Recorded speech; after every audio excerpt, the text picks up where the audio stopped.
One man's life is laid in the loom of time. Okay, what we're going to do today is I'm going to teach you how to do a square stitch rosette, something similar to what's on this bag. Okay, what I'm going to be using is a size 11 seed beads. Now you can use pretty much any size that you like.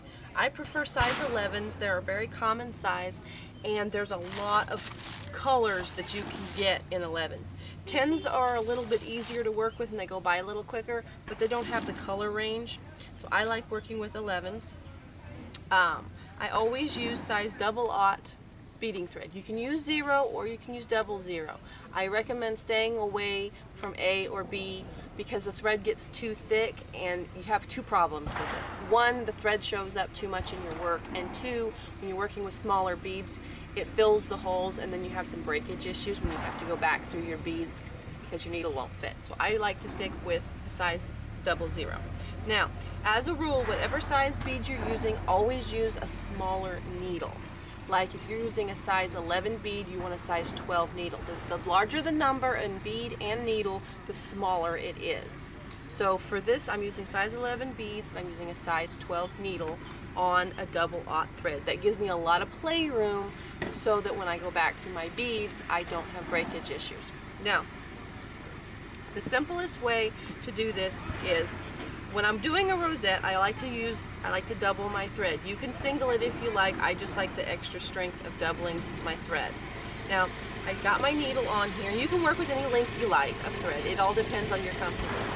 I would advise against a really big piece until you get the hang of it, because then you'll wind up just getting tangled all up in the thread. Okay, now what you're gonna do is, now, before I started, when you're doing a rosette, it's an 8 count. So on each row you're going to add 8. So when we start our piece, we're going to start with 8 beads. You string on 8 beads, and you can do this in any color that you like. You just want to make sure that you've got your 8 beads because it keeps your count straight. And you'll see as I go along how important this is. Now we have our 8 beads, and we're just going to tie this into a circle. You want to do a good square knot so it doesn't come loose. You're going to take your needle and you want to go through this loop, back through this loop, just to kind of give it some strength, because this is the base of your piece and you don't want it wiggling around too much while you're working it.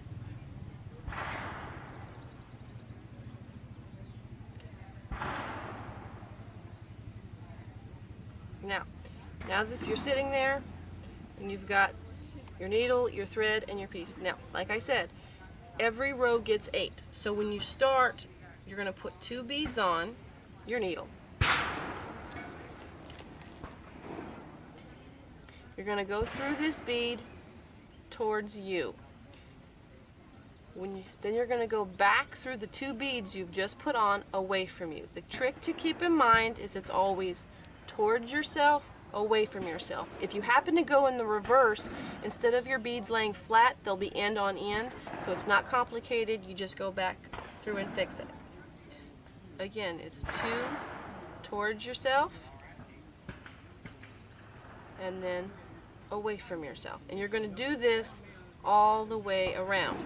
Now, you don't necessarily have to do a solid color like I'm doing for a center. You can do whatever you like, but for the sake of just getting enough started here to where you can really see what I'm doing, I'm going to do solids. Now the trick here is you always want to keep in mind, on every row, like clockwork, you have to add those 8 beads. If you add more than 8, your piece won't stay flat, it'll get wavy because it'll grow too fast for the pattern and your piece will wind up bunching. If you don't add enough beads, then what happens is it'll start to cone. Instead of laying flat, it'll start to cone in on itself. So those are the 2 things to keep in mind. If your piece starts to get wavy, you need to back off, and if it starts to cone, you need to add 2. The set rule of adding 8 works if your beads are all perfectly uniformed. Now, if you happen to get a hold of some beads that are not perfectly uniform, to where some of them are a little bit bigger than others, you may have to alter that a little bit, because on one row end up with a bunch of large beads, and then on the next row there are a bunch of small beads, so you have the same problem. So you want to keep an eye on your beads. It's not a set in stone rule, but it's a good gauge to go by. We've come back around and stuck the needle back through our first 2 beads, locking that in place, so now we have a perfect circle. And what we're going to do now is we're going to add in a new color.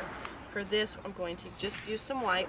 Now, this is another good point. When you're buying seed beads, quality is very important. You want to make sure that your beads have a good uniformed look.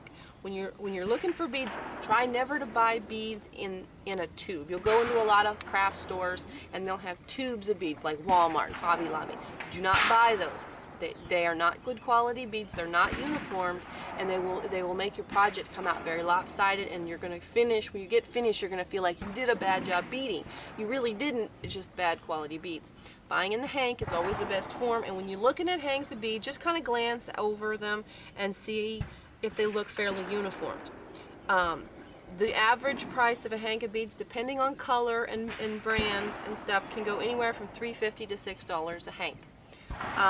If they're exceptionally cheap, check the quality. It could be someone just getting rid of stuff, but also could just be poor quality beads, and then you're going to be unhappy in your finished product. I like to keep some kind of a container. Everybody can do this different. Some people like to keep all their different colors separated. I just pour a little bit at a time into a bowl. Now, what we're going to do is we're going to start here, and since we're to this point, on the next row it'll be 2, then 1. So what we're going to do is we're going to add 2 red on this stitch. Again, always remember, towards yourself, away from yourself. Now we're going to add a single white. Now what this single white is going to do is it's going to start our 8-point star. Because we add 8 beads on each rotation, an 8-point star is a good way to keep track of where we need to add our beads as we come around.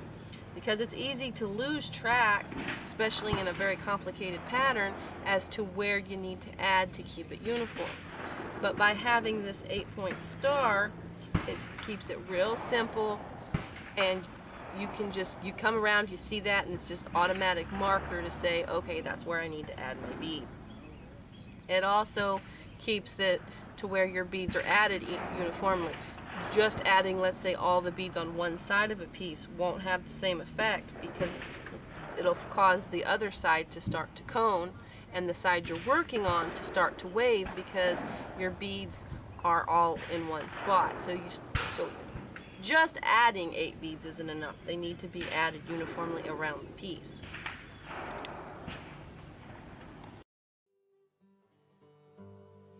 Well, man's life is laid in the loom of time.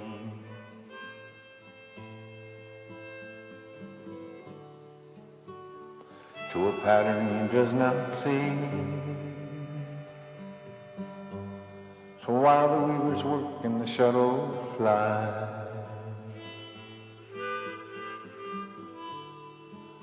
till the dawn of eternity,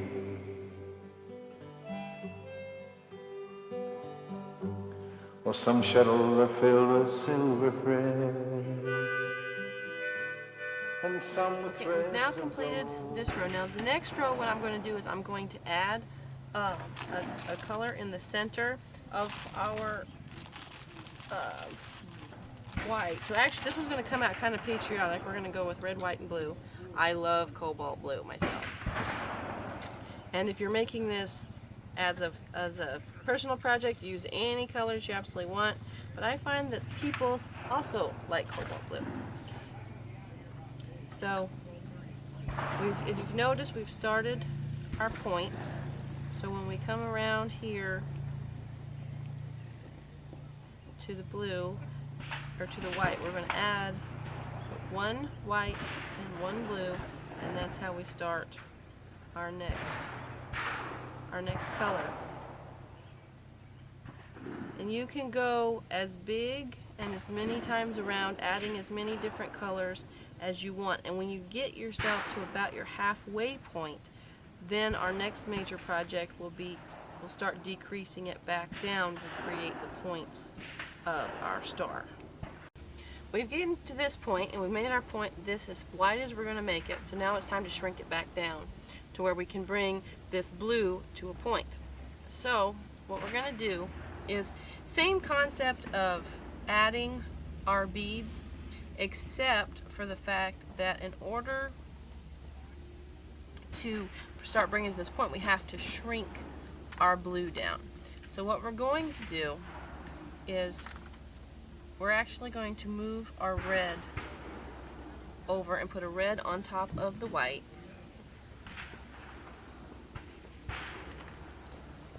And then we're going to move our white row over onto the blue.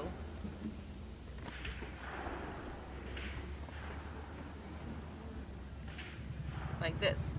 So we're starting to spread this row. Now we have 5 beads, but we need to bring it down to 4.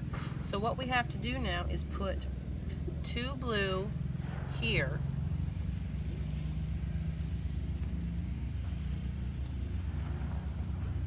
and then take 1 blue and go through 2 beads. So we're shrinking our down. Now we have to do 2 more.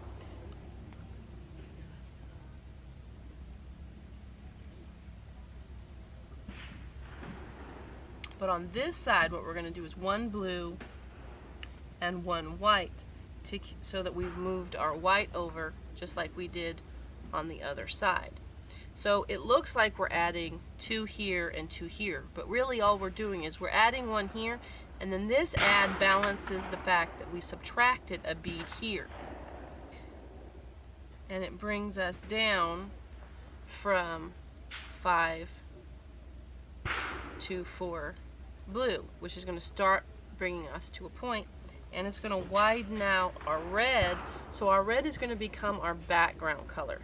It started in our base, and by the time we get done, when our point comes out, the red will fill around our pretty blue point.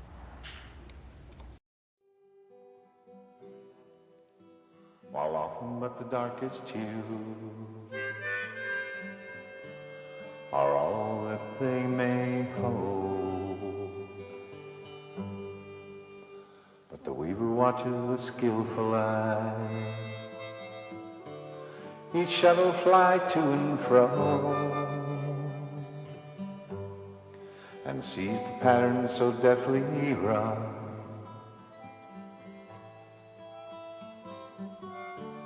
as a loom sure and slow. God surely planned the pattern, each thread the dark and the fair is chosen by his master's skill and placed in the web with care.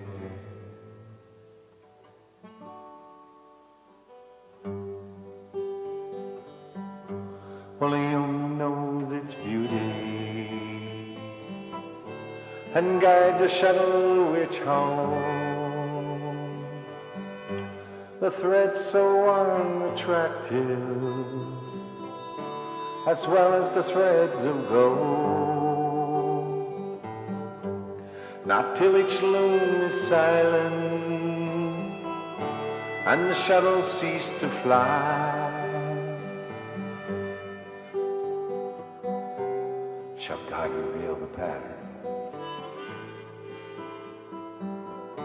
and explain the reason why the dark threads were needful in the weaver's skillful. Finished our last row. So now what I'm going to do is I'm going to take this needle and I'm going to go back through a few of these rows, just like we showed earlier on how to add and tie off old thread and add new thread. But you're going to go back through, but on this one I'm going to go back through a little further because this is the last thread of the piece and I just want to kind of give it some extra security. So I went back down about 3 rows, take my scissors, cut way down. Now if you happen to have any little loose threads, what I like to do is take a lighter and just kind of go over it and any little extra fuzzies or anything that's sticking out that you don't want to stick out, we'll just kind of melt them down. Don't stay in one spot too long because you don't want to actually melt it, but it gets rid of the little fuzzies that stick out of the thread, and there you have it. One finished 8-point star. You can do this in any combination, any colors. You can add more colors to the center. You can add points in here, anything you like, but that's all there is to it.